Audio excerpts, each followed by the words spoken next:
time has come to relieve that pain. Will be better for me.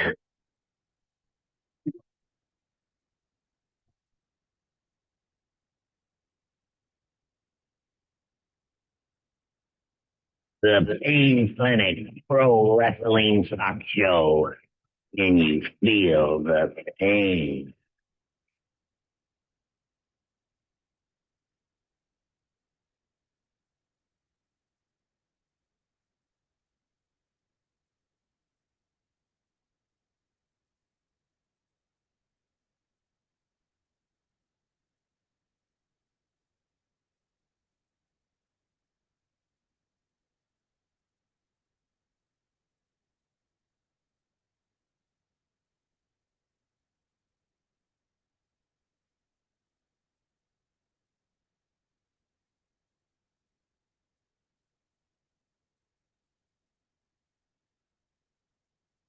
Good morning, wrestling fans. Good afternoon and good evening, wherever you may be. Welcome to the Pain Clinic.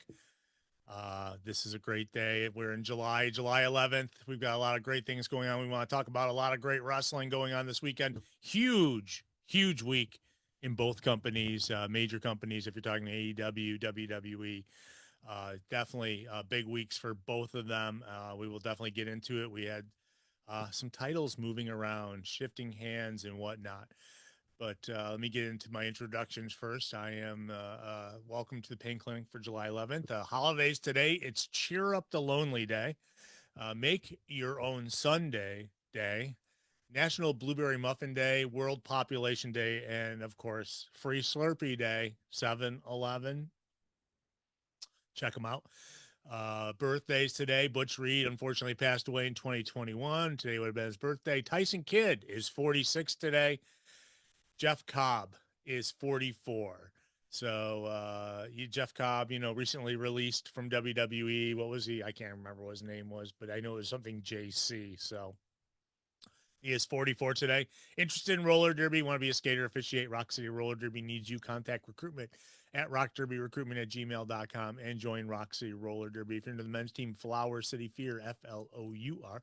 Flower City Fear is always looking for help. Why don't you check them out? And if you're in Canandaigua this Wednesday night, we're going to have a special Rock City scrimmage going on in their skate park, which we're super excited about. That'd be a lot of fun. I'll be down there. Hopefully, I'll be officiating probably because I don't think there's anywhere to plug in a microphone, but I could be wrong, and if there is, then you'll hear me blab my mouth off. If not, you'll see I'll be working as a non-skating official. So that's Wednesday in Canandaigua this week. So some of the things I want to talk about today. We have new champs in both companies. We've got some SummerSlam worries coming, and Adam Page may be reappearing soon. I am your humble host, the Cash Man. I am solo, I guess. I wasn't sure if anyone was going to be making it today, but it'll be a much quicker show if it's only me, folks. We'll get to all the news and everything. And while I'm at it right now, I do want to mention that if you're going to want to go see some wrestling in Rochester today, UPW, we have a UPW show that is taking place today. That's at the 880 Elm Grove Road in Gates. 5:30, the doors open. 6:05, the first bell. And you can get front row still to this day, $30. General admission, $25. Why not? Why go general admission when you can get front row? It's totally sanctioned. It is a new the UPW show, and you want to go support local wrestling, man? Check it out.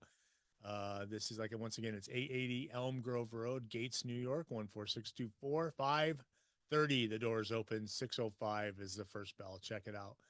I wanted to give them a little plug before we get in, because I know a lot of people don't listen beyond the first, 30 minutes of the show, first 30 seconds of the show. So I got that out while I could. So, definitely support your local wrestling group. While I'm at it, I am your humble host, the Cash Man, and I'm soon to be joined by Rob Sanderson, parts unknown, Rochester, New York. Rob Sanderson joins us. And I know he's just connecting right now. So there we go. Hey. Good morning. It's already a morning full of booking phone calls and such. So Oh, yeah. This early, Things huh? have to be done. Things have to be done on a Saturday morning like that. Yeah. Good times. Good morning. Yeah. Oh, not only is he Rob Sanderson the voice of 2CW as well as at times GCW and other places, but he also has a little control on what happens on the show. So congrats, man. I know it's 2CW that's coming up. We've got 3 shows coming up. But thank you Yeah. for making Don't tell all the workers that it's me. well, they'll Because then blame I'm you. gonna Yeah. get my inbox flooded. But yeah, they probably yeah. They blame you when things don't go right, but you're not in control of everything. You're only in control of certain things, right? So, Yeah, it's a committee. I mean, that's obviously I've had my hands involved in booking in a bunch of places over the years and stuff, and a little more than just 2CW these days, but that's obviously been a big with planning for 3 shows, it's been quite a bit. But we've been pumping out announcements all week, and um, yeah, I mean, I can go ahead and maybe say now, why not, that I'll be putting out an announcement today that we'll be finally streaming the 2CW show from last year on this Monday night. So, and I think on that, why not? We'll during that live stream, we'll announce a big match for the Watertown show as well. So, ooh, um, yeah, why not? But yeah, there's so many exciting things going on with that. It's yeah, not to, I mean, go right into all this at the beginning of the show or whatever, but there are parts of that I really enjoy, and getting to put together matches that I really want to see, that obviously you hope the fans want to see, and things like that. Sometimes I've been involved in booking things I didn't really care about myself, but knew the fans would. But if you see a match like, for example, the Mercedes Martinez versus Alley Catch match that we announced this week, that's I put that together because that's a match I really wanted. and um, Mercedes isn't under contract with anybody, right?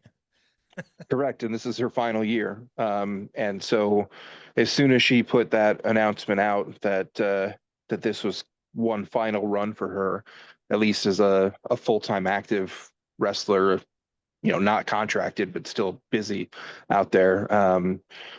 I made it known to the other powers that be that this had to happen. I wanted her to come, and she's had a lot of 2CW matches over the years and stuff, and we had her in for both of the shows in 2021, those reunion shows, and so um, that was a top priority for me to make sure that happened this year to get her in, once more, and selfishly for me to get to call one more of her matches, and bringing in Alley Catch. Um, is a big deal right now. She's one of the top names out there on the indies, and um, currently splitting her time between the States and Australia wrestling. Just won a title over there yesterday-ish, whatever you want to call it, Australian time. Um, but yeah, so there's a lot coming. I mean, if you're a wrestling fan in New York State, I mean, I want to say indie wrestling fan, but 2CW's always brought in very top names that you recognize. And there are certainly more and more announcements like that coming very soon. So it's an exciting time for like I think I said before, it's not a reunion anymore. I mean, Yeah. we're so back, as the kids would say these days. So, which is crazy that that's the case in 2026, but here we are. Yeah, there we go. Very cool. That's not a bad thing. That's a good thing. Yeah. Uh, as I think DDP would say. Or no, who was that? Never mind. Well, I So can tell you that, yeah, no, that was DDP. what? I can tell you that he will not be booked. I'm just gonna shoot there. There's a very small list of people who have been brought in over the years who are not going to be brought back for various reasons, and I don't mind saying that he's on that list. So Yeah, yeah. It does not surprise me. The man who likes to change indie bookings at the last second. I get you. I don't want to do. Oh yeah, and hotels, and I got to be out of this show before intermission. Blah blah blah blah blah. Yeah. Yeah, little peek behind the curtain there. But if you want to see a diamond cutter, you might have to go somewhere else to do that. Yeah, everybody else uses it and calls it something different. So True. it's yeah. So well, let's tease people what and there see what I'm talking about indie quote unquote wrestling, local wrestling, we'll say, because it's not always independent.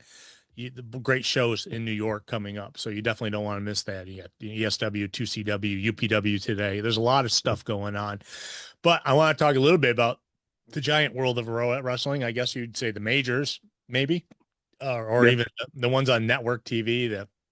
So this past week, and as I teased on the beginning of the show, and by the way, hi Tim, Chuck, and Pat, all in the chat room. I wanted to give them a little shout out. I do watch the chats, so if you guys make comments, please, I'll read. I'll read them.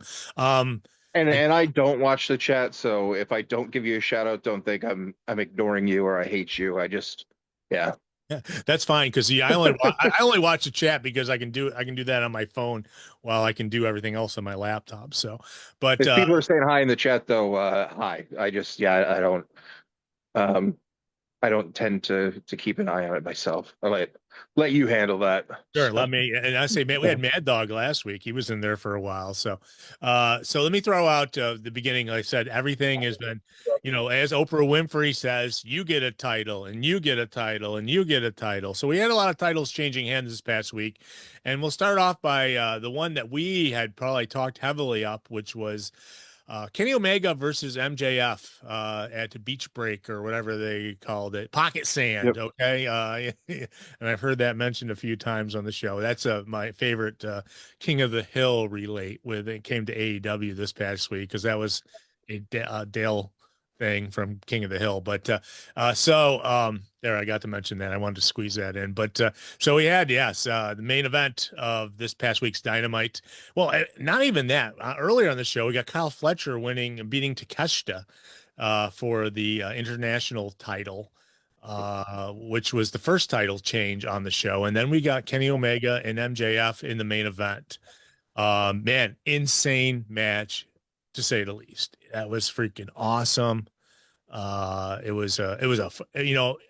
You know what? If people think there's a potential of a title changing, you will see the numbers of the viewership of the show go up. And this past week, they went up because people had a feeling about this Omega MJF. Maybe they were listening to us. I don't know because we know where we want. Like the saying last week was, we know where we wanted to get to for All In. So how do we do that? And I think those pieces have been put together pretty good so far. So Rob, what'd you think about Dynamite in general, but Kenny Omega walking off with MJF's title? And I hear also that it was MJF who insisted not doing it on Redemption, doing it at this show. So what'd you think? I mean, it was a really good show. I am happy to see that maybe not as many people as I thought also had kind of that whole show easily predicted in terms of how things would go between uh, Omega and Fletcher and Willow. But sometimes predictable is not a bad thing. I thought, the vibe of the show was great. The set, the look, everything. Like I really enjoyed it in terms of like it actually felt like a special episode for once. It wasn't just the same old episode, same old look with a gimmick name for a week. I think they did this right. I think they need to do it just like this every year. Had kind of Club La Vila vibes a little bit, and yeah, I mean, I not surprised by the results, but I'm very happy with the way things went. I mean, Takeshita's off to the G1, and I, I have mixed thoughts on the Willow booking a little bit. Preface that by saying I really do like Willow a lot. She's a top star in that division. I just feel like sometimes you got to pump the brakes a little bit and space things out and keep everybody relevant a little bit. But weird that they just took that TBS title off of her, but then she was ready to come back from injury, basically like at the same time that that title was finally being awarded to somebody else. And then just to go in, like it seemed like Willow was going to win the Owen again, and I don't know. I don't know if I love where things are going with that one specific title, in terms of the women's world title. But the men's world title, it's just to me like Kenny Omega is going to go down as one of my favorite wrestlers of all time. I've never once seen a bad Kenny Omega match. And MJF continues to be underrated in terms of what he can do in the ring there. I thought it was really well done. I am very curious to see what they're specifically going to do with Kenny at Redemption, and if it stays a singles match at all in between Omega and Osprey, that's my hope. I want it to stay a singles between those two, but there's a lot of factors in play there and a lot of other names out there that they're going to try to squeeze onto the show and put in prominent spots. And as mentioned by AEW on social media yesterday, Hangman returns live tonight, Yep. which is from a business perspective, with the show being in Virginia, I totally understand them announcing Hangman for it, or at least doing one of those things they used to do with insanely heavily suggesting, hinting, almost guaranteeing it something without saying it. But just a surprise Hangman return would have been fun. For most fans and stuff, but from a business perspective, I get it. But he's obviously going to go into a prominent spot in All In. And then you think of the MJFs and the Swerves and everybody else too. But I mean, Omega deserved. It's weird to me to think that like this is it for Omega as a world champion. Obviously, there's no guarantee of that. But it's a weird situation between both, how much we predicted this is how this was going to happen, and also predicted when exactly the title reign was going to end, before he even got it. It's not a lot of time, but he deserves it. And I really enjoyed the match. I think that match was great. I think the Takeshita Fletcher match was excellent as expected. I mean, those two guys are just incredible. And I guess to mention, since I mentioned the women's gauntlet match or alluded to it, that I don't think that was great. I enjoyed Tekla. I enjoyed Tekla on the commentary, though. Yes, that may have been the best part of it. And that's what I mean. I feel kind of bad for Tekla because she's done such a great job. And what is Tekla's position in the division going to be when we get to All In? Is she still going to be a champion? Is she going to be involved in that match? I don't really think so. I mean, I think there's a very good chance that there's going to be some hot potatoing of, we could very well see Willow take it from Tekla and then Mercedes take it from Willow, all in the next month and a half. Which I don't think all of that needs to happen in that time frame specifically, but really good show, really good look. I thought that was one of their absolute better special dynamites that they've done. I mean, to be honest with you, even the Ciampa Jericho Open was a good solid match. That was a good match. It was it wasn't too much. It didn't go too long. It was I thought it was a great show overall. Yeah, and the gauntlet was pretty cool. We got two title changes on the show. Pocket Sand mentioned. How do you know that was in there as well? So yeah, I think they're hitting on. It's funny is if you're a fan that bought tickets for that show, like a month ago or something, whatever, you have to be very pleased with what you got. A friend of mine who was there, actually, a guy I know from roller derby, he was taking pictures from where he was sitting, and that was I think it was an interesting setup too. I liked it, you know, the covered ring area, but it was basically an amphitheater for concerts and stuff. But they worked the crowd. Tony, you know, I mean, Kenny Omega and MJF went into the crowd and worked around.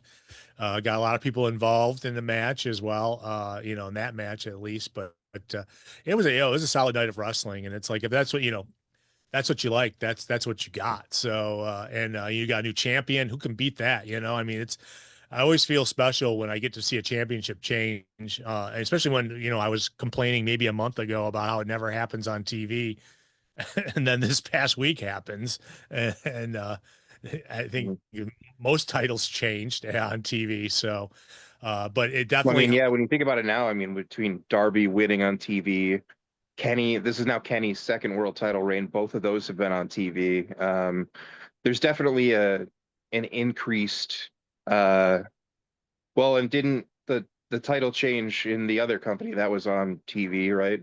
well, With technically that on feud. Netflix. It was on Oh, Raw, yeah. so yeah, it I was mean, on. so at least I mean, both companies are paying attention to their television deals and stuff, maybe more than some companies did in prior years or whatever.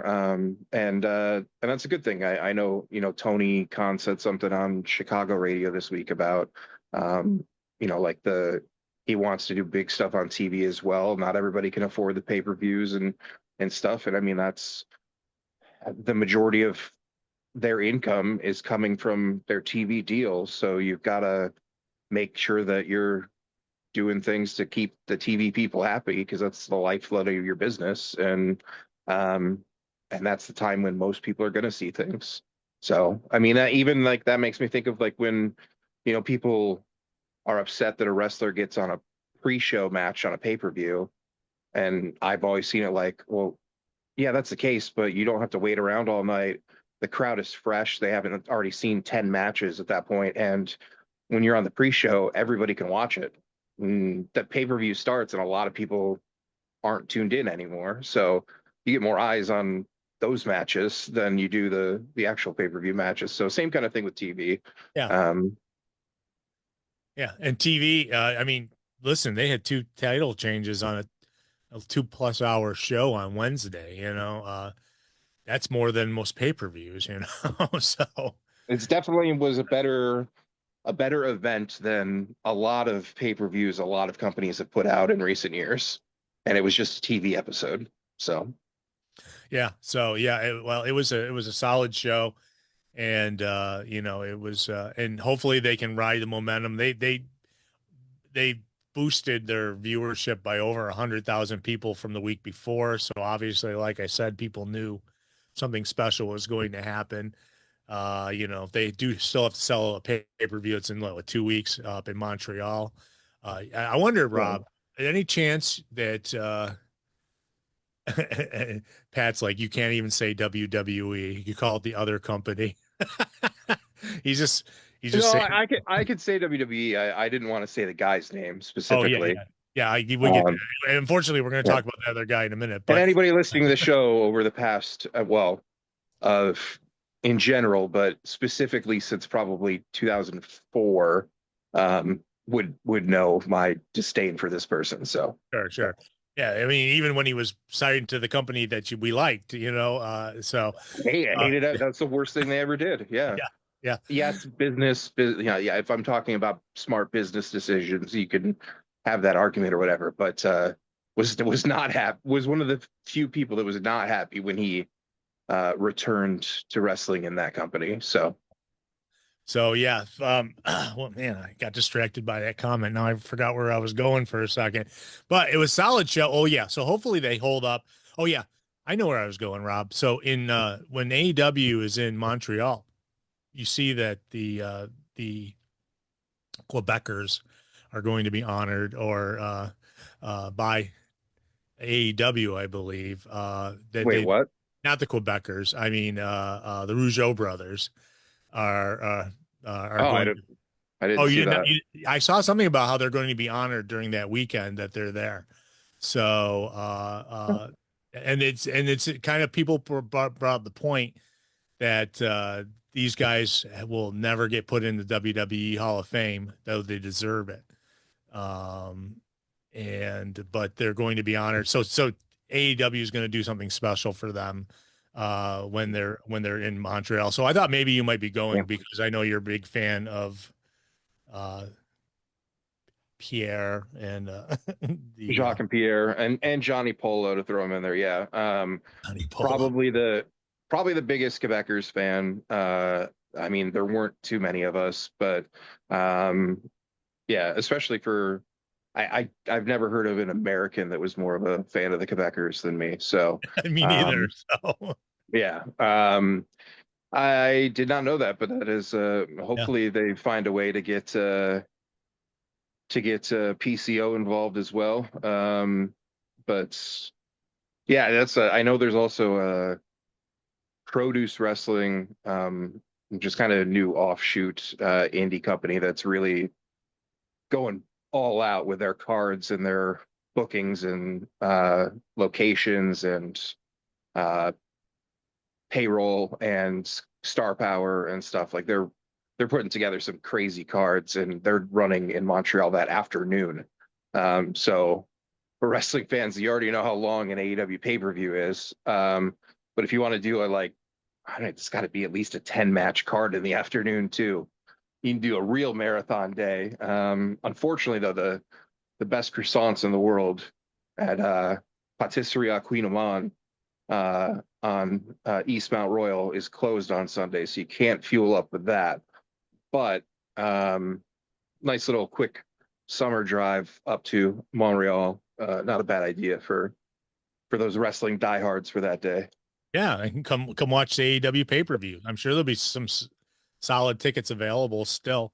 So yeah, definitely want to keep that in mind. But I'd be neglectful if I didn't talk about that other guy in the other company that won a title as well. So no, it's big wrestling news. I know. So this past Monday, if you were watching Raw, we were going to get a rematch of Sami Zayn and Cody Rhodes, and Cody Rhodes ended up getting jumped by Gunther and slammed his head in the car door, and so he couldn't make the match. And they were in Chicago, so could you guess who might have taken his spot because they still were going to have a match? And even though Sami Zayn did have a gripe that it's like, well, I didn't prepare for anybody else, and I don't know who it is until they announce him. And then when they announced him, the garage door went up, and lo and behold, CM Punk, and of course the crowd goes nuts. It's Chicago.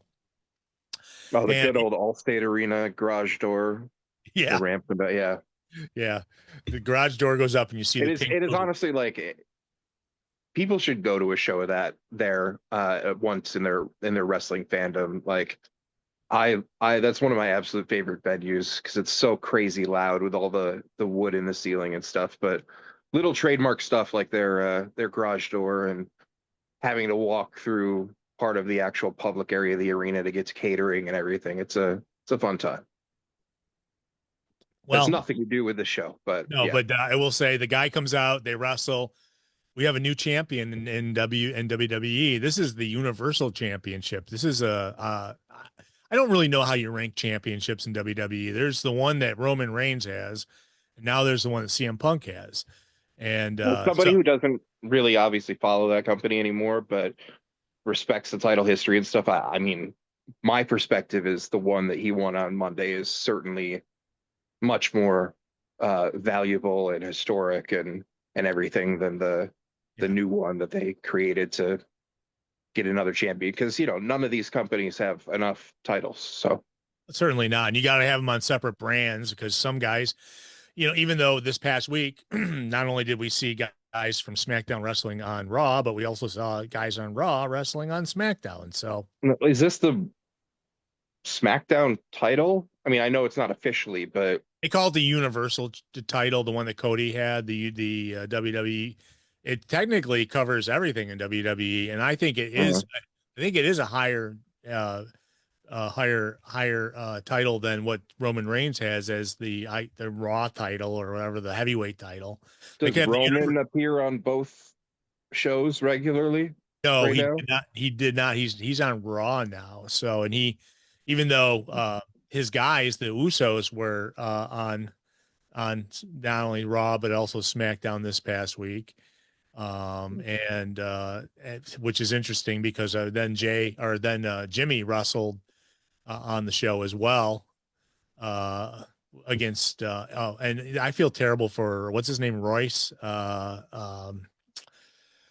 Hobbs? Yeah, You talking yeah. about Royce Keys? Royce Keys. So he cut a promo, and this was live TV, and he kind of stepped on a line, I felt bad because I know it's not like he got to cut a lot of promos when he was in AEW, but he was in one of these back and forth promos with the Usos in the ring last night, and he stepped on Jimmy's line, and then Jimmy took a step back and let him go a little bit, and it was like, and I mean it's as a seasoned fan, you don't see that really a lot on WWE TV because that's what NXT is for.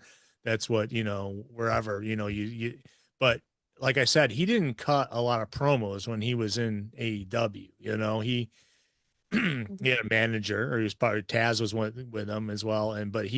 So he got this. I mean, it was a long back and forth, and it just fell flat on the crowd last night. And I feel bad for him because I don't think it's his fault. It's just, they're trying to establish a backstory between him and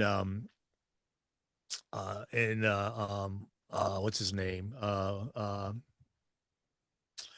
it. One of the Usos, not the Usos. It's what's Jacob the Fatu? yeah, thought too. They're trying to I got develop. that. Wow, that's a random You're guess. right. It But, was a all right. 16. They're like, I've known you for 16 years. La la Well, la. that's a match I would love to see. So Yeah. Well, nevertheless, Jacob Fatu left the ring because he would not beat up him. So it ended up wow. being Jimmy versus Royce there. And it was a good match. The match was solid. It's just the lead up to it, just the fans fell flat in the middle of it. And I think it all started with like a little bit of like I said, he stepped on a line or something. And it's like, yeah, Jacob Fatu. Thank you, Ivan. And by the way, kudos to Ivan. Ivan, our friend Ivan, used security guard, used to be in the building when we were on the radio. He's in the chat room right now. So he was a good dude, man. And I miss you. Miss you being on the radio. But nevertheless, So but Punk also was on the show last night, and apparently he's going to be on SmackDown now. So he will no longer. So you don't have to worry about him and Roman Reigns crossing paths, both with titles, trying to figure So out really, which they one's. only did that because it was in Chicago. So like, oh, you're going to win the title on Raw because we'll Yeah, squeeze you on the Chicago show. Which yeah, again, another business decision that makes sense. But I in making the comment about there being too many titles in wrestling, it's much more understandable when there's even unofficially a Raw champion and a SmackDown champion because you're gonna, well, maybe not in the era of part timers, but you know who the champion of that show is, and who you can maybe expect to see on at least bigger shows from that brand or whatever and stuff. And I don't know, to me, there would be no point for any company to have multiple top level world champions that are on multiple shows like every week or whatever. Like then at that point you're not really the world champion. You're one of two world champions. yeah. Like Well, I will say they cut a promo in the beginning of the show. Cody Rhodes came and Punk started going through a laundry list of who deserves a shot. And he neglected to mention Cody until Cody came out, and then Cody's like, he goes, the reason I didn't mention you is we're friends, la la la. We don't, but in the process, he said that obviously that Cody was more than willing to wrestle Punk when Punk didn't have a belt, and so he basically got the same thing. So Punk said, "When you name the date," and so their SummerSlam main event now is going to be Punk and Cody Rhodes in the main event of a 2-day show, SummerSlam. But and before, that's a big match. I yeah, mean, for fans, I think they've been wanting that for a while. So no, but to put that before on a major show makes sense. Yeah, so Gunther was angry about this because Gunther felt he deserved the shot as well, and Sami Zayn wasn't there to defend, say, "Hey, I need my rematch." So what it ended up being was by the end of the show, Gunther came out and told the GM he better make good before the end of the show.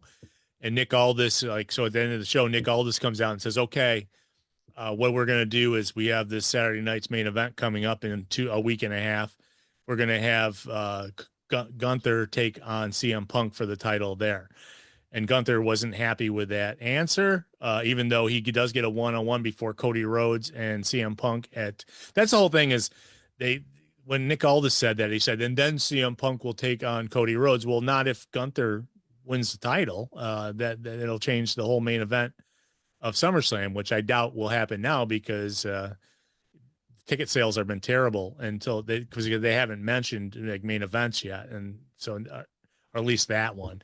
So Not never. necessarily everything you just said, but a lot of what you just said to me reminds me a lot of where we could be going with this Omega, Osprey, MJF, Redemption, All In situation as well, because the graphics already out there for the main event for All In, Yeah, but there's an unknown main event for the pay-per-view before them. So I don't have a problem at this point. Like all wrestling companies run so many shows that I don't have a problem with putting out like matches that are going to happen that could change because of other title matches before that or whatever. Like I feel like that's kind of the way you have to balance it. yeah, So I think it's fine, but um, yeah, I don't know. It's a big main event for SummerSlam. And SummerSlam is what I mean. That's only what 3 weeks away, so they yeah. should have their main event out there by now. Yeah, well, and So and the SummerSlams before that. And then, but see, the thing is Gunther didn't like that answer still, nevertheless, and so he beat up Nick Aldis at the end of the show, and just so it's setting up a Nick Aldis to actually wrestle, and I'm guessing that if Gunther doesn't beat CM Punk at Saturday night's main event, then we'll get a Gunther Nick Aldis match and this will be Nick Aldis has been GM for what, a couple of years now. He has not wrestled with WWE. He's still in excellent shape. Remember, he was Magnus in TNA. and then had a nice NWA title run, which he then dropped that title to Cody at the original All In. Um, Also somebody who's wrestled on a 2CW show as well. Yeah, I think like all this wrestling one more time. I think a lot of people want to see it, especially people who never have seen him wrestle before. Um, I he never got that retirement match or whatever. I mean, I don't know if that means he does one match with Gunther, who that officially retires him or something, and continue that gimmick going or whatever. But I mean, that's a match that would intrigue me to watch. Um, I'd like to see one more Nick Aldis match. Yeah, So he deserves to get one in that company, even if it's only one. I mean, just to have that on the resume and to get that one experience or whatever. Why wouldn't you do it? yeah, I agree. Yeah, and I mean his wife, Mickey James. I remember when she was in town for the last match, she was talking about her husband when we were interviewing her, and she was talking about, I have a certain husband who's a GM. It's like, yeah, the dude's in excellent shape. Hasn't wrestled in a couple of years at least. I'm sure he still trains. He must. And they knew they were going to eventually get to a point where he was going to be in the ring, and he is, and he will be. But he's also I been mean, I'll beat. be honest. That's the thing that's tough for me. Is like there's a lot of people who have big roles in that company that are not in ring roles, that had such great careers outside of WWE that I would love to see them get at least one match in WWE. Nick Aldis is on that list. The other general manager, Adam Pearce, is on that list, though it's been longer since he's wrestled. And the one that's always going to bother me is Performance Center coach Sarah Del Rey. I don't think she works. Does she still work with him? I thought so, Maybe she but does. but I mean, it's been a very long time since she's had a match, and I feel like if that was ever going to happen, it would have happened by now. But she doesn't have an on-screen role within the company, so I guess maybe that's more understandable. That's just something I would have loved to have seen. So, um, yeah, I mean, you've got all these people that are well accomplished wrestlers under your umbrella. Let them have a match. So, Yeah, go for it. Yeah. So, well, Nick Aldis, I'm guessing will be on SummerSlam, probably going against Gunther because Gunther is not getting what he wants. You know, like I said, I think, but also Nick Aldis has taken some physicality in the last few weeks because he was hit uh, a couple weeks ago and then was suspended for supposedly provoking a fight as the GM. But it's good for him. I remember I can't ever forget back in the good old days when TNA used to be. And by the way, if you're watching Dark Side of the Ring, they've got this 3-part TNA show going on right now. It's the first part was excellent so far. I mean, yes. it's very Yes. Jeff Jarrett centric, but it's excellent. I'm looking forward to all 3 parts of it. Man, I did never realize that how much people hated freaking Miss Carter there, Dixie. Yeah, But it's certainly coming out a lot more with that. holy cow, yeah, yeah, No, she, I mean, that's worth, when, as the years go on with Dark Side, it's been kind of like, all right, what else, what other topics do they have that they can really do that kind of fit this mold? And it's not the same story as like, wrestlers getting murdered and all sorts of other stuff that's out there, but like, um, so maybe it's not as dark, but it's been really interesting so far, those first 2 parts. And then yeah, we get the third part on Tuesday, and it's just, um there's a lot of people like, between the stuff about Dixie that people are saying that has never really been out there before, and getting Karen Jarrett on camera talking about the official separation with Kurt and how everything went down, and stuff that she's never talked about that is clearing a lot of stuff up. It's been really interesting so far. So I yeah, originally, I was like, are you really doing 3 parts on this? And now I'm like, is 3 parts going to be enough for this? Like, well, I just want to say that when that stuff was all going down, obviously we were doing the show when the whole is Jeff Jarrett with Kurt Angle's wife now, and it was like that whole. I mean that was all resolved before they ever showed us anything on TV. I'm guessing because Jeff Jarrett wrestled Kurt Angle, quite a few times. In fact, some of the best matches of TNA in the last, in Jeff Jarrett's last few years there were with Kurt Angle. But it's definitely a good. But the reason I brought up the TNA is because JB was, obviously in charge, working with them, and he put Magnus on the phone with us when he had the title. And it's time we had him on the air. So Nick Aldis was with as a TNA champion, was on the show with us years ago, and that I remember he was a great guy. I think he was like an American Gladiator in England or something. He was like yeah, he had something. Yeah, he had done that show Gladiator or whatever, and he was one of the. He got to hold the pugil sticks and whatever, and do all the crazy stuff they used to do, and that's where he got noticed. But he was just a great. I think he was a great champion. He was definitely great person to put the belt on at TNA at the time because they were floating between him, EC3, and some other guys. And I'm looking forward to him wrestling now. If he does wrestle at SummerSlam, it's definitely one of those ones that, I mean, those type of matches intrigue me as a wrestling fan more than like the celebrity matches. yeah. So yeah, I mean, if Nick Aldis has a match at SummerSlam, like, I'm gonna watch that match one way or another, for sure. Definitely. So we got Tim. He's like, he's been looking forward to this Dark Side of the Ring season. Yeah, this season's good. Start off with a I three. don't really remember much in terms of what the other upcoming topics are, but this has been a hell of a way to start this season. I think one's about the big boss man, I believe. Mm. One is I can't remember now. I remember seeing the whole list and I can't remember now. I Yeah. think Bam Bam Bigelow too. I mean maybe one of the episodes too. So yeah, no, there's this one is like I feel bad because I can't imagine. I mean, there's a lot of people that elements of TNA that so far that they don't talk to that probably could add a lot of insight to this, like JB, maybe Dixie Carter. I don't think she would do it because actually all the grief she's getting about her time in charge there. But Yeah, no, Jarrett talked about that. Like they really tried to get her to do it, and I know like Jeff himself had talked with Dixie, and it didn't happen. And that would be interesting, and that's the tough part too, because like I totally understand from a business perspective, and can only imagine, you know, the frustrations and stuff working in that kind of power structure and everything that they had.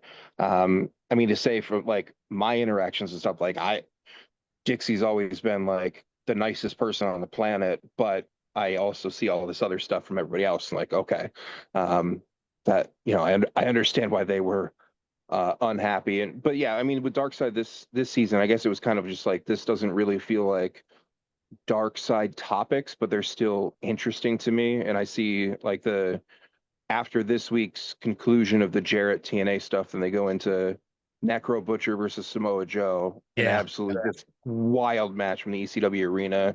So like that to me isn't necessarily like Dark Side. Like it was just like one of the craziest matches that's ever happened on the Indies. So definitely really looking forward to that episode.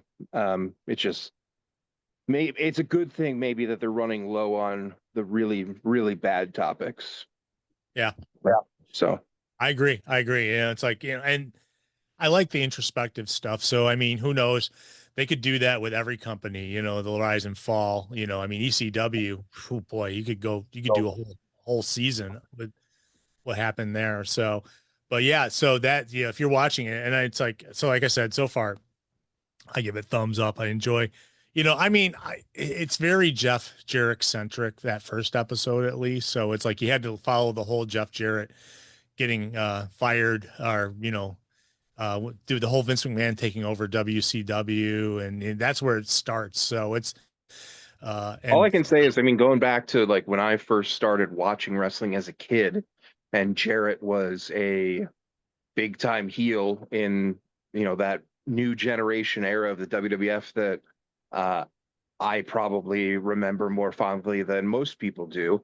That was what got me into wrestling and stuff, and hating Jarrett then, and then you know his heel work when he came back to the WWF, his WCW stuff or whatever. Like all I can say is like as years progressed from like that era to early days of like TNA and his ballpark brawl stuff, whatever. But like his podcast, his AEW stuff, this like as the years go on, I just become more and more and more of a Jeff Jarrett fan.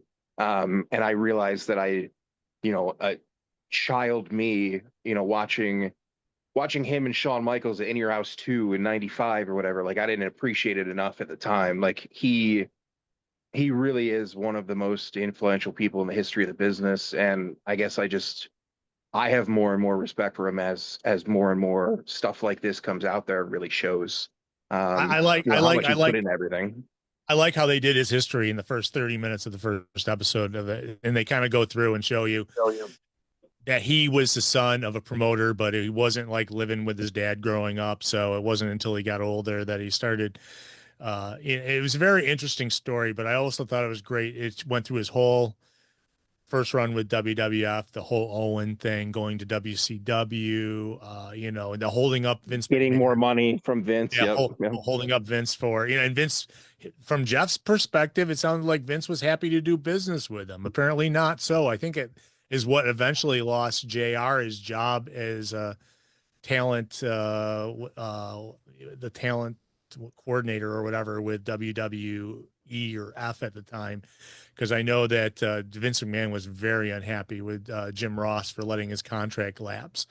And he blamed it all on him, which in reality, I'm sure, you know, I don't know, you know, it was an interesting part of the story, that's for sure. But it showed Jeff, you know, and then went through all the hard parts of his life, you know, with his wife dying and everything. And, you know, it was definitely a great retrospective on him and how, you know, him and his dad didn't even have the best relationship on the planet. And I remember Jeff, someone said Jeff was a seller. He could definitely sell. And I remember hanging out with him when there weren't cameras and there weren't microphones around and everything. And seemed like a really nice guy, but he also, remember I don't, there's a time he did like an appearance for Adelphia Cable outside of Buffalo. And it was like, by the time we got there, most of the crowd had left and it was him and,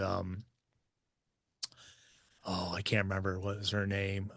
She was, who's the wife of, oh, never mind. Nevertheless, he was there and we were hanging out and there was nobody else in line. So we were just talking and he was a nice guy, but he also was on his phone all the time too. So, but I could definitely, he'd been on the show many times and you never could get like, really the good juice out of him. And like, so that's why I'm excited about this stuff. Cause it's like, he's talking about a lot of stuff he did not talk about whenever he came on the show. So I thought it was it's a great episode. You definitely don't want to miss it. I definitely wanted to bring that up as well, because I think that right now, they are having fun with the show. And, yeah, I'm interested to see how, where this ends. But you know what? One only problem I have is too much Vince Russo. Okay. And Vince Russo thinks he's done everything. He's like, I know he's like a bombastic personality and you love him or you hate him. But gosh darn, he is all over that thing too. And he's like, it's funny how Jeff talks about how his dad hated him, which Yeah, I mean that's the like it makes for good TV. I don't care for Russo, but at the same time, I respect and also do not care for Jim Cornette. But like he's a great part of that show. I mean his knowledge and everything of the business and what he's been around and stuff. Like I think they do a really good job of who they get to talk about all this stuff, and it seems like it's increased a little more with stuff. I mean, there's even like a clip of them like interviewing Tony Khan on there and stuff. Like they, yeah. and even as much hate as he gets for a lot of different things, I will also say that I think Jericho does a great job as the narrator on that show. He really does.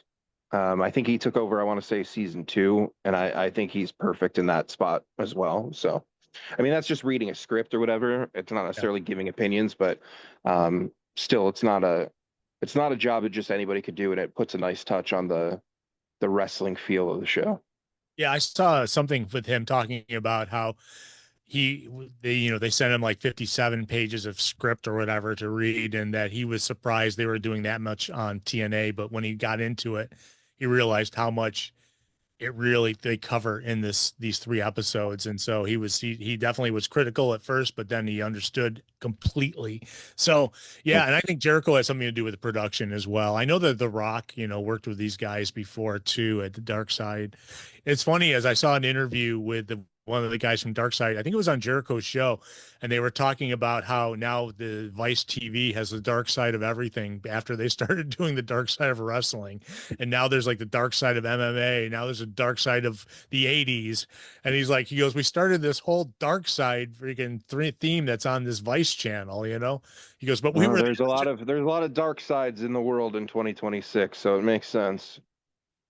Yeah, I thought it's just funny how that they were like saying, it's like we should have like freaking copyrighted that title or whatever, because they now everything's a dark side. So, which is I think it's pretty funny, but it's a solid show. I'm glad we got to talk about it because I was watching it this past week and it's like, oh, this is some solid stuff. And I mean, we lived through all that stuff. I mean, a lot of the things going on, we were there from the beginning to now. So it's changed. I mean, they have like the Sinister Minister on there, and he was a guy that they said, well, you could have him every week to promote our Wednesday pay-per-views. And it's like, okay. And so we did it. And then it's like, and the next thing you know, he wasn't available. So we had to get Bob Ryder. So Bob Ryder was calling in every week and talking about the shows. And it was like, and I watched that on that first episode of TNA, they had that very first pay-per-view and they talked about how the ring broke right before the very first show. Yep. They were fixing it while they were doing the rundowns. Unfortunately, that's something I've seen more than once on the indies as well. But when it's your very first show on a pay-per-view and stuff, like, oh my God, I Yeah. can only imagine the stress in the building at that point. Yeah, they So said that they didn't have the parts and they found somehow made it work. And then I remember watching it. We got together on that very first Wednesday, 9.99 pay-per-view. And we, I was going to see how long we could actually stick it out watching him. We did the first couple weeks and it was like, and then we saw the little guy in the garbage can, and it's like, ooh, this is not something I want my kids to watch. Maybe, well, I mean, you really couldn't tell what he was doing, but yeah, that was the Vince Russo influence on TNA. But definitely check it out. A lot of Vince Russo on it. Yeah, he's responsible for a lot of great things in the world of wrestling, but him in conjunction with other people. So and I will say one of our first biggest interviews ever with anybody on the show was the day after Vince Russo, they announced he was going to WCW, and we had contact with him before because he used to be the editor of WWE magazine or WWF magazine. And so we had him on the show a couple before that when he was, what do you call him? Vic Venom. I can't remember what Big his Venom, man. yeah. So we had him on the show when he was Vic Venom. And then, so out of the blue, I said, well, I got his number still. We called him the day after he left WWE and signed with WCW. We had like a 2-hour interview with him. And boy, he made the world go at that time. I mean, it was a big deal. So, yeah, but then, after he kind of wore out his welcome, unfortunately, or fortunately, I guess, but I'm going to get to the news because we're going to go long all day talking about the TNA stuff, but it really is a solid show. And so if you're watching AEW Collision tonight, not only are you going to get Bandito versus Shibata for the Ring of Honor World Championship, Mark Davis and Mike Bailey for the AEW National Championship, but Hangman Adam Page is making an appearance. And in fact, he will start the show and it will be live. It's going to be live in Roanoke, Virginia, at the Berglund Center. So that's tonight, 8 o'clock on TNT 33, I guess, if you have cable, and it'll be live. So it's a big plus. Next week's Raw, only one match mentioned so far. The WWE Intercontinental Championship #1 contender gauntlet is going to take place on Raw. That'll be in let's see, where is it going to be? Oh, the North America. It's going to be on American Airlines Center in Dallas. You have Javon Evans, Ray Phoenix, Chad Gable, Joe Henry, Dominic Mysterio, Ethan Page, and Rusev in a gauntlet match for who gets to take on the Intercontinental Champion. And then if you're going to watch Dynamite this week, July 15th, you're going to get Andrade versus Jake Doyle for a shot at the AEW National Champion Mark Davis. Wait a second. It's only, I guess, if Mark Davis wins this tonight. But whoever those guys will wrestle, whoever wins the Mark Davis Mike Bailey match, and that'll probably get pushed to the pay-per-view in. It didn't say it was, but I'm guessing it would go to the pay-per-view in Montreal. Or how do you say it again? Montreal. Montreal. So that's what's coming up this I know. week. I normally say Montreal. I don't feel the need to always say it like that, just for the record. But Well, it's fun to have talk like you little French or something, because we did talk about like all the titles changing and everything. And Willow Nightingale, we did mention, made a return, is the new #1 contender for the reigning AEW Women's Champion Thekla. Nightingale won a multi-women casino gauntlet style match to earn a future title opportunity against the reigning champion. The bout will take place at the first ever AEW Redemption from Montreal, the Bell Center, a famous Bell Center, July 26th. So that's at the end of the month. That's the last Sunday, I believe. Yes, the last Sunday of July, which is crazy. And I also mentioned Kyle Fletcher did beat Takeshita for the AEW International title. And then did you see the Mick Foley interview after that? Mick Foley showing off his lemon pepper steppers. No, sorry, that's his I shoes. I'll say. I was impressed. Foley was, I thought, really good, just for a guy who hasn't been around that company very long or whatever. Like, he was, I think he did a better job than a lot of other people would do in that situation in terms of knowing exactly what's happening, not hesitating in saying wrestlers' names or anything. Like, he was on point with that. Yeah. Kudos to Mick, and he'll be doing It looks like some interviewing. Maybe they'll even get him on commentary. I wouldn't mind that at all. I'm sure he would do that.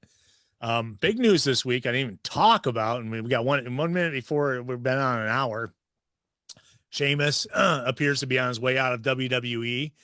Reports Sheamus rejected the company's pitch for a restructured contract extension, and while his departure is official, and he has already changed his Twitter, X, and Instagram names to S. Farley or Farley. Stephen Farley is his real name. The 48-year-old signed with WWE in 2007. He's been out due to injury since his last match, November 17th, 2025. Sheamus is someone you don't forget. They can't copyright the way he looks, I'm guessing. And so I'm sure he will show up someplace else when he's available. I'm surprised that they didn't make him whole, because he's been injured since November. They're not making him like ride out 6 extra months on his contract, but they may be. We haven't really heard much from him yet. But you think Sheamus would be a good fit in AEW? This is tough. Honestly, my answer is no. I think he's a really talented WWE style main event guy that, um, it's hard for me to ever suggest like TNA at this point since they're basically working for like that whole arrangement, whatever. It's weird to say like, oh, somebody should go there when they're still affiliated with a place that's letting him walk away or whatever. I just don't. I don't know. I mean, there's like AEW does have a mix of styles, and that's a big plus for them. But um, for me personally, as a viewer, I just don't. There aren't really many. I mean, I'm sure there would be some intriguing matchups, like for a Well, you brief remember, run or something, but you I remember just that don't. him and Claudio were a tag team and Yeah, worked together well. You could like definitely start with there at least. you can, and I mean that's the thing. Like they were a great tag team, and a lot of people are very fond memories of that. I will say for me personally, if I'm ranking Claudio tag teams, that's third on my list. I'm one of the only people that would put Claudio and Tyson Kidd over that, and also Claudio and Chris Hero on the Indies and stuff, the Kings of Wrestling. I remember sitting between them at a UPW show at the Monroe County Fair, and they were just the nicest dudes, man. They were so cool. I think It was a hell. That's one of the best indie tag teams of all time, for sure. And I don't know. I mean, like, because I don't want to take anything away from Sheamus. I think he's very good at what he does and has a following and stuff. But that's just one of the things that in my mind, like, you got to really be careful about not doing too much of the ex WWE stuff. And to me, that's just I don't think he's an AEW style guy. yeah, And yeah. not everybody in AEW is an AEW style guy, and they find ways to make it work or whatever. But I just he no, he's not somebody that I personally would want to see on Dynamite every week. Maybe they ought to do like a year. He ought to do a year in New Japan, and then that would be a good transition if he wanted to come for AEW. He's somebody I would love to see have like the traditional New Japan run. It's tough now because like New Japan is I don't think it's the same as what it was, and for a variety of reasons. But I mean that of all of the possibilities, I mean that's one that is most intriguing to me. But like I don't care about like I don't really want to see him in AEW personally. I would understand if they did. I don't care about MLW. The TNA thing doesn't really make sense to me, but could happen. It'd be huge for TNA. So I don't know. We'll see. I'm sure he's going to be highly sought after for appearances, conventions, indie shit like top indie shows, whatever and stuff. And maybe he's somebody who now will have a chance to further win over maybe people like me that are skeptical about him doing some of those style of, you know, modern day indie style matches or whatever you want to call that stuff. Like, he's somebody that could go have a really good match in an AEW or a TNA or somewhere, and then people be like, "Oh, okay, yeah, I do want to see more of him outside of WWE." not just stuck to kind of that style. Yeah. So Well, yeah, I always, it's interesting that, he is, or they didn't release him. It's just his contract was running out, basically. So that means, or they wanted to restructure it, and he said no for an extension. So he must be, I don't know if they've technically released him or his contract just ended, but someone whose contract ended and went off and did a bunch of stuff and now is back with them, just came back last night, in fact, is Baron Corbin. If you watched last night's SmackDown, Baron Corbin came out and attacked. We had Trick Williams versus Carmelo Hayes in a bout for Trick Williams' belt. And there we go, Trick again. Remember, I was a little critical of him last week. I apologize for that, but it's even worse now. The belt now has got the very fluffy belt. yeah. I did watch that segment on YouTube late last night, and who is his manager or whatever? I had no idea who that guy was. That's Yachty, Little Yachty. I don't know who Little Oh, Yachty is. okay. Yeah, Little Yachty gave him the new belt with all the fur around it, and now it goes well with his jacket and his. They called it a pimp stick. Okay, never mind. I'm not going to. If wrestling has taught me anything, it's that pimping ain't easy. So It ain't. Oh, yeah. Who trained? So, nevertheless, Baron Corbin made a return last night. And he got in the middle and kind of interrupted their match, and then hit the end of days on finisher on both of them, the guys in the ring, and left them both laying there and left out. So Baron Corbin, who had been Bishop Dyer, I think his name was, when he was in MLW, and they said they must have taped I'm assuming. Well, maybe I shouldn't assume, but he was MLW tag champs with Dijak.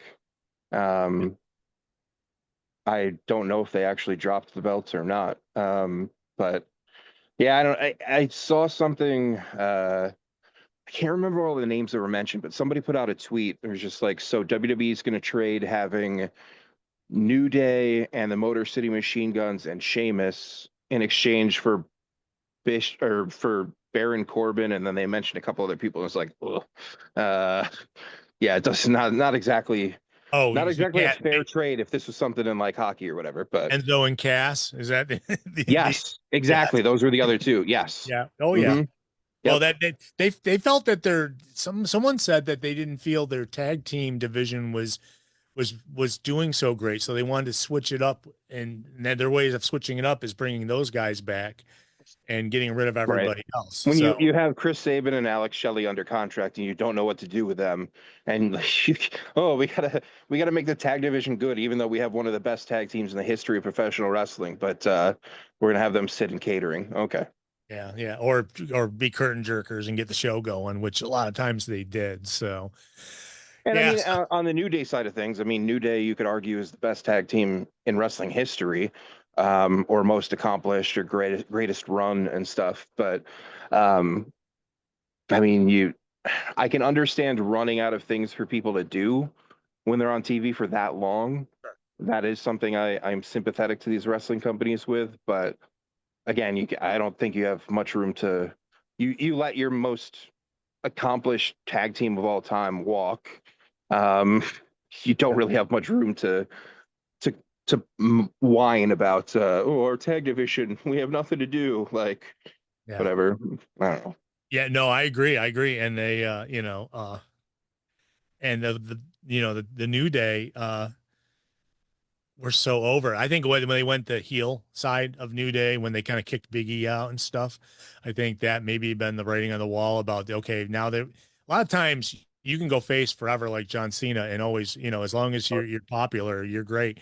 But when you're face like the New Day, they were running out of stuff. They said, okay, let's go heel for a while. Maybe we can do some different stuff heel side.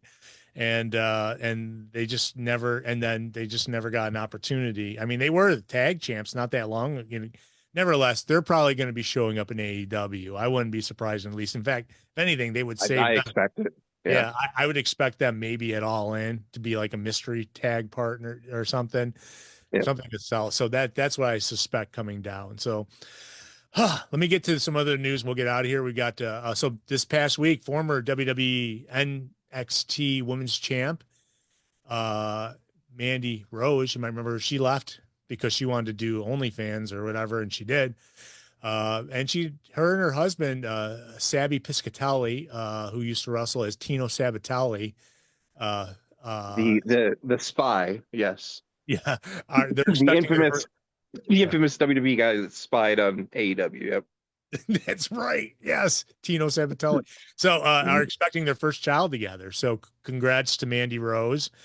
You know, Mm. obviously gorgeous, gorgeous woman. Super. She's a fitness model first and foremost, even with WWE experience. And she got sent down to NXT and then made her career even better. I mean, Fatal Influence is her group, and they're now on SmackDown. So, uh, kudos to, I wonder what, she left because she was making more money doing other things, which I definitely understand. Sometimes you got to leave, and now she got married. She's having a baby. Congrats to her. El Hero del how do you say it again? The Kingo. Yeah. Kingo. He's on his road to recovery. He was supposed to he had successful undergo knee surgery this past week. He's the reigning AAA Latino American champion. He posted some photos of him being on crutches. He was supposed to wrestle a match on Smack or on NXT 2 weeks ago and got hurt going through when they went out and they were stepping out their match. He got hurt during the practice session, I guess you would call it. I don't know what you call it, whatever they do, but he was supposed to go against a guy named EK Prosper, and they were planning a title bout that WWE aired as an angle with from NXT. Kano Carver was standing over the injured Vikingo. Prosper would later face Carter in a replacement match because Vikingo technically got injured when they were stepping through the match. So following surgery, he confirmed that it was successful, and he looks like I'm not sure. They won't explain exactly what happened, but I'm guessing he tore an MCL or tore something that needs surgery. It would be an ACL, right? I think you've gone through that, so you understand. I think a Yes. little bit, yeah.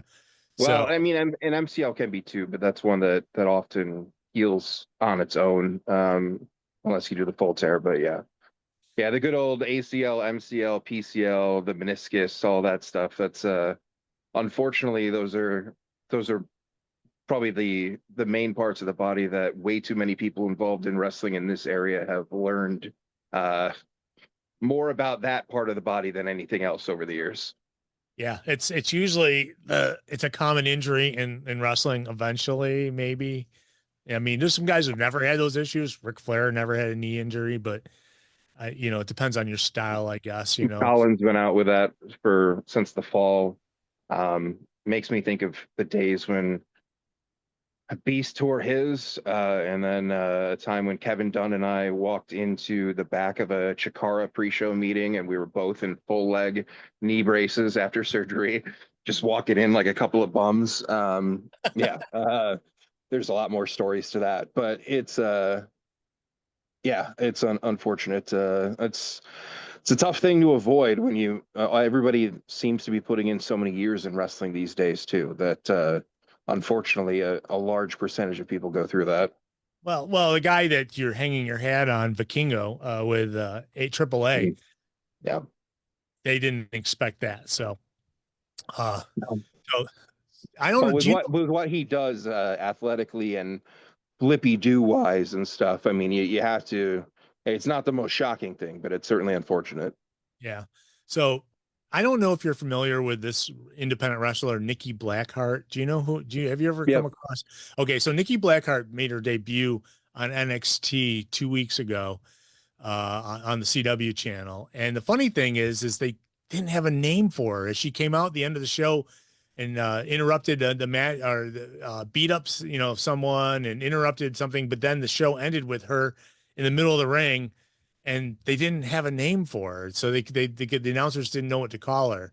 Well, she came out this past Tuesday and her name is now Reina Volcan. But she was called up to NXT. I'm not sure exactly where she was coming from. I think she might have been an ID wrestler. I'm not sure. I know that They've I been think she calling a lot. was. Yeah.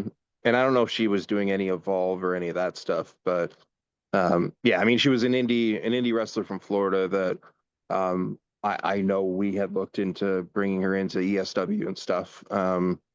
But I don't think she ever made her way really near here. It wasn't a super long indie run, but one of those talents out there that you knew had the look and stuff that she was probably going to get signed pretty soon. So If you want to go back and watch that debut on NXT, it's almost like the camera guy yelled at her to stop moving because she was like standing over everybody waiting for the out signal, and it wasn't happening, and so she was like getting impatient. So you mm, just go back. I mean, obviously it's a new. It doesn't make it makes sense, but it was. Yeah, I watched it. It's like, ooh, I wonder, someone's yelling to her not to move because she started to move, and then they say, no, don't go. They wanted to keep the shot on her, so it was like, it was that. So nevertheless, it started off a little bit of rough, but she's obviously, yeah, she's going to be a big wrestler in NXT. Jake Roberts confirmed that his time with AEW has come to an end, but then again, he hasn't been with the guy he's been managing for a while, Lance Archer. So or La Fashion, how do you say it? La Fashion Ignobles Gobernables. You can Ingobernable, say yeah, LFI. Yeah. LFI. Yeah, so he hasn't, but we haven't seen him with them in a while, and he just confirmed in an interview that he did that he's no longer under contract with the promotion. But he didn't have anything bad to say about him, and Jake. Yeah, Jake is Jake anyways. So, he wants to spend time with his grandkids and his family and everything. So kudos to him. It's great that he's on the up and up and still, still doing the DDP stuff, I'm guessing as well. But yeah. So that's some little Jake Roberts news. I mentioned Nick Gunther attacked Nick Aldis after it was announced that Sami Zayn versus CM Punk and Cody Rhodes will take place at Saturday night's main event. That's what it was announced. Earlier in the show, Gunther demanded a match. Aldis gives him an ultimatum to deliver by the end of the night. He did, and when so he made it a tag team match. So I apologize. So what he did was make it a tag team match for Saturday night's main event. That's not what he wanted. It's Gunther and Sami Zayn versus CM Punk and Cody Rhodes. So I'm sorry I got that a little bit wrong earlier. Someone mentioned that. I said, yeah, I forgot. It's a tag team match. So he tagged and beat up Nick Aldis. That'll lead us to SummerSlam. Damian Priest, he officially, I guess, he works for AAA now as well as WWE's tag team champs with R-Truth right now on SmackDown. But they made a big announcement at the July 4th show of AAA on Fox that Rey Mysterio introduced Priest as the newest member of the promotion's roster. So, like I said, he's still tag champs with R-Truth, so he'll be splitting some time as well as Rey Mysterio. And WWE SummerSlam tickets are less than a month away, and they've only sold 22,000 for the first day and 23,000 for the second day. And the arena can hold 67,000. So they're having some ticket issues. I think maybe that's why we kind of built that card last night. So people like, okay, now maybe I'll buy a ticket if this is what I'm seeing. I mean, it's the first time they've done, is it the first time they've done a 2 day yeah, it is the first time they've done a 2 day SummerSlam. Think I don't so. know. Yeah, what do you think about them? I mean, they're only, I guess they've only set up to have like 40,000 in their setup, stage setup and everything. So they're only set up for like I think 40 or 40,000 people instead of the full 67. I think I've seen the setup for the buying the tickets and stuff. But they're having some troubles. I mean, they want to do all their major pay-per-views as 2 days. And I think it might be a little bit too soon because right now they're kind of going through a lull creatively and the ticket prices and everything. Yes, they had this deal where you could save 20% on tickets for the last 2 weeks, but hopefully they sold a few tickets by doing that. But I will say, it's interesting. So they're concerned right now. So you're going to see some buy one get one free deals coming up for SummerSlam real soon. If you want to go to Minnesota and watch that, or Minneapolis, I don't know. Yeah. Yeah, Was at the US Bank Stadium. Really nice stadium. yeah. Um, yeah, it's I don't like the 2 day thing. I don't think I'm ever gonna like the 2 day thing. And I always like packed smaller venues than not filled huge stadiums and stuff. But I mean, from a business perspective, you can also understand like them doing more and more of these stadium shows because even if it's only 30 or 40,000, you're not fitting that in an NHL arena. So I get it. I mean, and that's kind of how I feel about All In as well. Though they had that one day after Kenny won the title, and they were able to officially announce Kenny and Osprey, which again I feel would be really weird to change at this point. Um, they had over 1,000 tickets move in the next 24 hours, which is really good. I mean, that's not a pace that any of these companies are going to keep up every single day. But that was a nice little boost compared to some slow ticket days that they've had there as well. So I just don't I like especially with the WWE ticket prices, like I just don't see the need from a fan side of things to do the 2 day thing, Yeah. especially when you're getting so little actual wrestling on each of those nights. Yeah, yeah. Remember, it was was it the Royal Rumble that did 2 days? I think this past year. I think that was the first one that they tried, and or no, it wasn't the I Royal. don't Yeah, know that. I'm trying to remember. I know they wanted to do this for a while, and they announced. I remember they announced this Minnesota show 2 years ago. So for SummerSlam, and then that was the year they were in Cleveland. But we will see if they, I'm guessing, like I said, in the next few weeks, they're going to have some great discount tickets. So if you want to go to SummerSlam, you might be able to get, some really good tickets inexpensively. Bring the whole family and not get.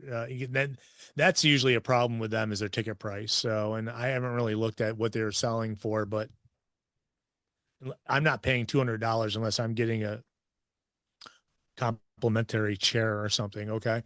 Let me move on because we're going long. Jim Ross is preparing to undergo a major medical procedure. The WWE Hall of Famer revealed on the latest episode of his Grilling JR podcast that he's scheduled to undergo brain surgery within the next week after doctors determined excessive fluid on his brain has been affecting his memory following a lengthy hospitalization.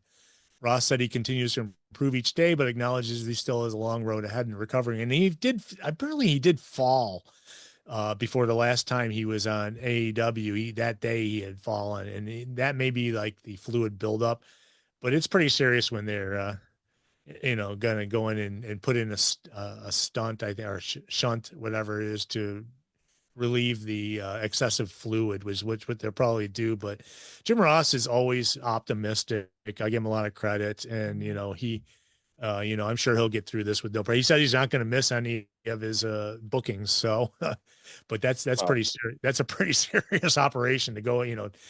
Got to open your brain up a little bit and let some stuff. He'd be surprised if they found anything in there when they opened it. So obviously he's got a sense of humor still to this day. So I've always been a big fan. I'm not a big, I was a very critical of Jim Ross because he was the voice that I didn't like, was part of WCW when he came to WWE years and years and years and years ago. But man, I do love Jim Ross as a wrestling historian and a guy who knows, he's like he's on the Mount Rushmore of knowledge of the business because there's more he's seen and goes through than anybody has ever. So him and you'd be up there with Yeah. with a few guys, Yeah, I mean he's in my mind he's arguably the best play-by-play guy in the history of the business for me personally and what I've watched in my lifetime. But um yeah, I loved, I mean, hearing that he went into like, oh, it was like a 3 week hospital stay. I mean, it's like a very yeah, long hospital stay there. Like I would love to see him recover, personally, for himself first and foremost. But I'd love to see him, for them to find a way for him to do one last really good play by play for people to remember. And maybe that requires a little bit more of writing things down and direction and stuff and whatever. But um, yeah, the stuff he's done recently in AEW isn't even close to the stuff he was doing early in AEW, let alone all the stuff from the prime of his career, but wish him the best. And yeah, I don't know, it's some scary stuff. Yeah, It's yeah. tough to see. I mean, to see everything that both he and Lawler are going through now, it's just, I don't know. It's they seemed invincible for the longest time, but I Yeah. guess time kind of catches up with everybody. So Without a doubt. And yeah, so one just another thing or two before we get out of here. One, former WWE superstar Dakota Kai became engaged to Eddie Thorpe, who's Carl Fredericks, I guess. They officially are engaged. I remember Eddie Thorpe on NXT. Now, obviously, remember Dakota Kai being on SmackDown, as well as Raw at some point. But she's one of the names that I've been waiting. She's somebody and when you think of all the ex WWE people, like she's the one that I've wanted AEW to scoop up, and still hasn't happened. But I guess there's still hope. Yeah. And one last thing, All Elite Wrestling and Maple Leaf Pro Wrestling announced that the new weekly program at MLP Mayhem, Maple Leaf Pro Wrestling Mayhem, will begin streaming for free in the United States and more than 100 countries around the world, exclusively on myaew.com digital platform, beginning this Thursday, July 16th. In Canada, MLP Mayhem will air exclusively on TSN, beginning the series premiere on Wednesday, July 15th at midnight. So it looks like we talked about the myaew.com thing being an alternative way to distribute stuff, and now we're seeing it a little bit. So Yeah, it's a big deal. I mean, Maple Leaf Pro, they use a lot of um, people that were either that Demore worked with in TNA, some ex AEW people, some current AEW and ROH people and stuff. They put together some really good cards and stuff. So this is that's definitely something that really piqued my interest. I will definitely be checking out that show now that it'll be streaming and stuff. That'll be um, at least to somebody like me. I mean, the people that they use and mixing in some of the like Southern Ontarians that you find pop up on some of the indie shows around here and stuff too. It's been a good kind of alternative option for people, and who knows? I mean, it's yet another little chapter in this, I don't know, working relationship with Tony Khan and Scott D'Amore. So yeah. I have to see how that continues to evolve over the years. And by the way, Scott D'Amore is all over that Dark Side of the Ring show too. So if you Yep. miss him, you can check that out too. I'm curious. I haven't gotten to the part where he gets fired. So I'm looking, seeing how if they make it that far. But he definitely a big part of TNA in the beginning as well with Team Canada and everything. So on that note, we're going to get out of here. Almost 90 minutes talking wrestling, and I want to thank everybody who was in the chat room. And Tim mentioned mud hole, stomping a mud hole. That's definitely a Jim Ross one-legged ass kicking contest. That's another one. There's a lot of Jim Ross great lines out there, but he hopefully we're rooting for JR. Obviously, always JR. Good luck with surgery. Like I said, he says he's not missing a date. So hopefully everything goes okay when the surgery does happen, and sometime within the next week, I guess. So on that note, we're gonna get out of here. I want to thank you, Rob. I want to thank you guys in the chat room. We're here every week, and as long as we keep doing this, we'll keep doing it. And you can find any of the old shows at thepainclinic.net, as well as iTunes. And now if you follow YouTube, I made a offshoot of my personal YouTube with all the old pain clinic videos. So if you want to see me for this past 90 minutes, because that's all you're going to see, Rob, you're just a picture of you and Just a picture. the picture doesn't show up when it's just the picture. Sometimes when it's the video. So, but nevertheless, but Rob, handsome fellow as well. But we're gonna get out of here. I want to thank you guys in the chat room, and we'll be back next week. See you same bat time, same bat.